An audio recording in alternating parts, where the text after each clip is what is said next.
موضوع أرحب بضيفي في استوديو مصر الليلة الدكتور محمد الجوادي، المؤرخ السياسي والكاتب والمفكر. أهلا وسهلا بك. اهلا وسهلا. كما سينضم إلينا عبر الهاتف الكاتب الصحفي سلامة عبد الحميد. دكتور جوادي، أهلا وسهلا بحضرتك. إيه تفسيرك لتقلبات أحمد رجب؟ أحمد رجب كان يعني قبل 10-20 سنة شديد الحدة، شديد الذكاء، دايما في انسجام مع هم المواطن مش مع السلطه قوي. يعني ايه اللي حصل؟ كان الاستاذ مصطفى امين عايش. لو حتى بعد ما مصطفى امين مات يعني كان لسه الجرعه موجوده. شوف، ربنا سبحانه وتعالى بيرزق الواحد مننا نهاياته كما يرزقه بداياته. يعني انت بدايتك بتبقى بالصدفه كويسه. الاستاذ احمد رجب بيتخرج من كليه الحقوق مبكرا 51 مثلا، هو مواليد 28، يعني لسه صغير. انتوا قلتوا انه قرب التسعين، لا هو اصغر من كده، هو مواليد 28 زي الرئيس حسني مبارك. هو الرئيس حسني مبارك مش مواليد 28، هو مواليد 25 بس زي الرسمي بتاع الرئيس حسني مبارك. فهو طبعا تاني اقدم رئيس تحرير على قيد الحياه. يعني الاقدم منه هو الاستاذ هيكل، ثم الاستاذ احمد رجب. الاستاذ احمد رجب خد من مصر تكريم مثلا ما خدوش الاستاذ هيكل. يعني هو خد جائزه مبارك في الاداب دون ان اللي هي جائزه النيل، لكن باعتبار ان مبارك هو اللي بيناظر نوبل مش النيل اللي بيناظر نوبل فاحنا بنقول عليها جائزه مبارك. فهو خدها بدون ان يمر بالجائزه التقديريه. ايه الفرق بقى؟ يعني ليه الواحد لازم يمر بالتقديريه وبعدين النيل؟ يعني عاده يعني ما فيش حد عنده الاستثناء ده الا عبد الرحمن بدوي مثلا في العلوم الاجتماعيه، حمدي السيد في العلوم. يعني واحد يكون فاتته التقديريه لاسباب وبعدين ما بقى فيه فرصه انه يترشح للاعلى منها وكده. فالاستاذ مصطفى حسين بقى خد التقديريه بالصدفه. انا خدت التقديريه مع الاستاذ مصطفى حسين في نفس السنه. وخد هو جائزه النيل دي. فاذا بالمعايير العلميه. وحضرتك خدت جائزه النيل ولا لسه؟ لا لا لا، انا من الاول خالص قلت ان انا لا استطيع ان انا يعني اعتبر ان في حاجه اعلى من التقديريه، لان التقديريه دي اللي خدها طه حسين وعاد وتوفيق الحكيم واحمد حسن الزيات فاذا انت انشات جائزه جديده لابد ان هي الاول تقدم يبقى لها طعم. يعني الجائزه دي زي الجبنه الرومي وزي المشروبات الروحيه، كل ما تقدم كل ما يبقى لها قيمه يعني. فهو الاستاذ مصطفى حسين خد التقديريه وخد جائزه النيل. الاستاذ احمد رجب خد جائزه النيل. يعني بالبروتوكول في الادباء يبقوا سابقين عن اي حد تاني. الحقيقه انه انا شايف اللي عملوه او اللي بيعملوه بيصب في مصلحه الثوره، لانه بيعملوه بطريقه. هم ليه بيعملوه؟ يعني هذه اسماء لا تحتاج الى ان تنافق احدا ولا ان تجامل احدا. ما هم ما بينافقوش حد، هم بينافقوا الشعب. يعني هو لما يقول اذا مدحت بفجاجه فانت تذم، واذا مدحت برتابه فانت تنتقد. انا عايز افرق بين مصطفى حسين وبين احمد رجب. طيب ناخد واحد واحد. يعني احمد رجب ما كانش بيمدح ابدا بفجاجه. لا يعني لا، الاستاذ احمد رجب دخل في مراحل من دي. مثلا انا اذكر ان هو مره لما كانوا بيلمعوا المشير ابو غزاله ومتصورين ان هو ممكن يبقى رئيس الجمهوريه، فهو جابوه في حوار في التلفزيون يحاور المشير ابو غزاله.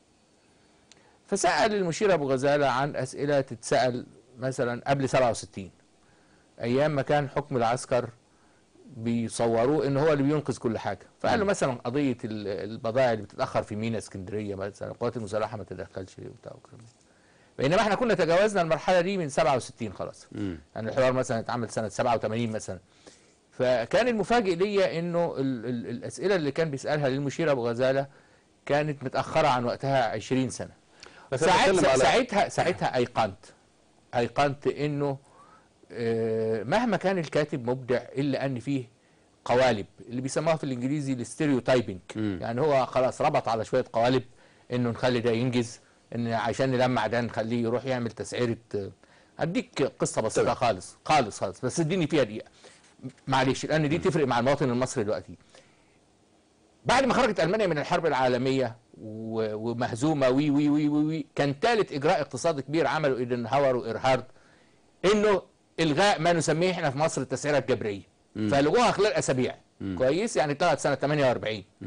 للاسف الشديد ان احنا في مصر بعد 52 على سنه 53 عملنا التسعيره الجبريه اللي ما كانتش موجوده قبل كده. فشوف الفرق بين الموقفين، هو ده الموقف اللي انت بتسال عنه بالظبط.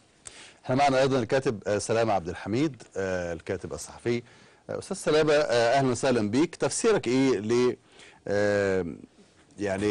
يعني نص كلمه بتاعت احمد رجب اللي تحولت في الواقع وهي لم تكن كذلك طول الوقت الى وكانها منشور يمجد في حاكم بعينه؟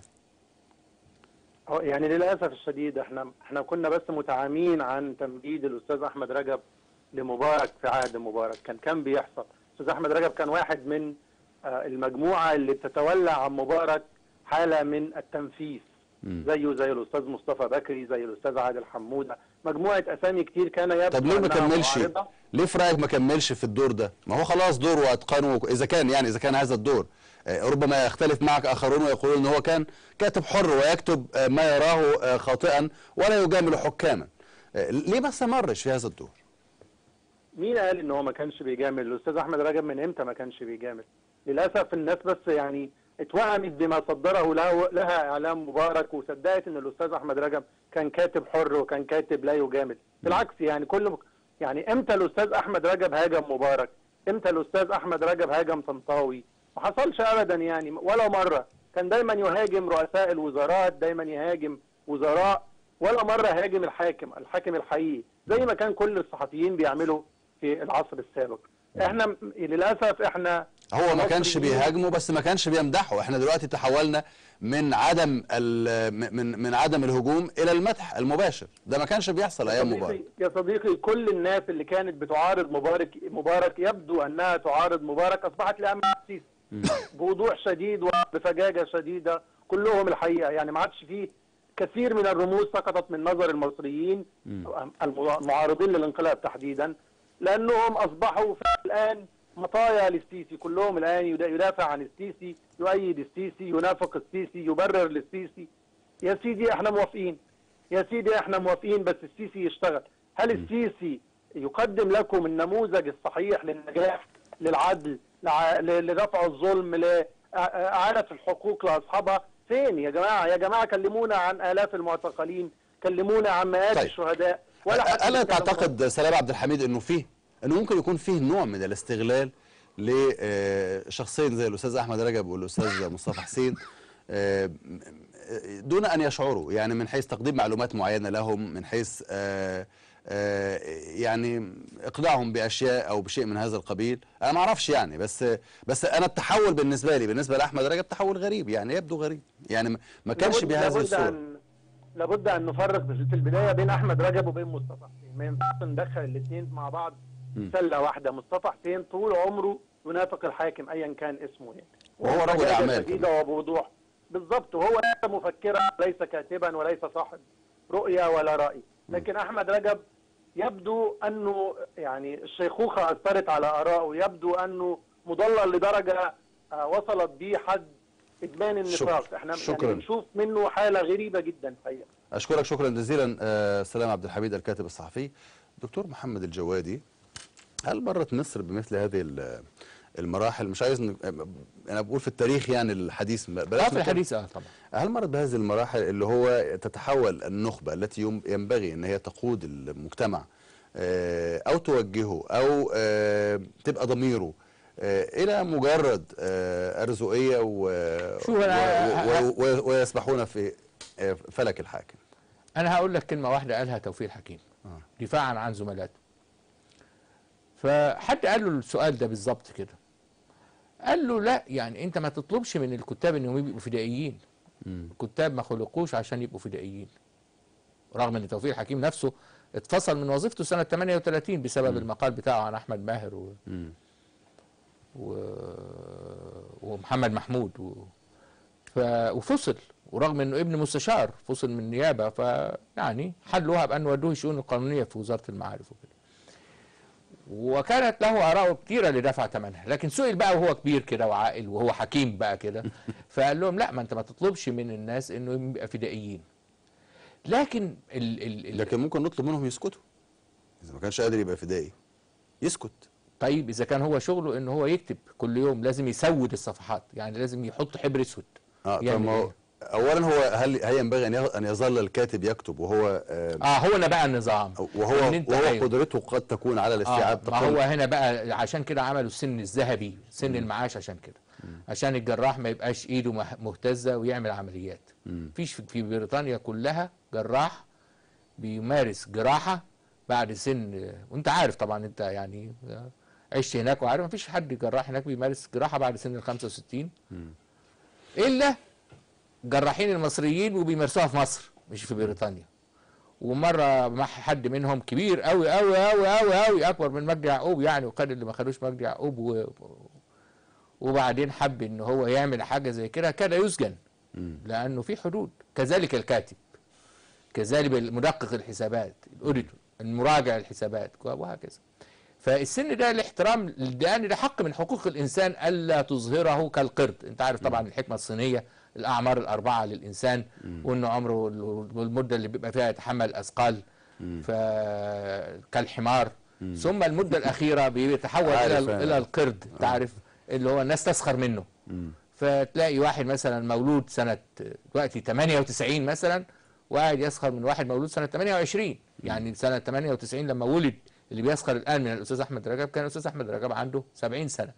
لكن انا بقول رغم كل ده ان كل اللي كتبه الاستاذ احمد رجب وكل اللي رسمه الاستاذ مصطفى حسين يصب في مصلحه الثوره. ليه؟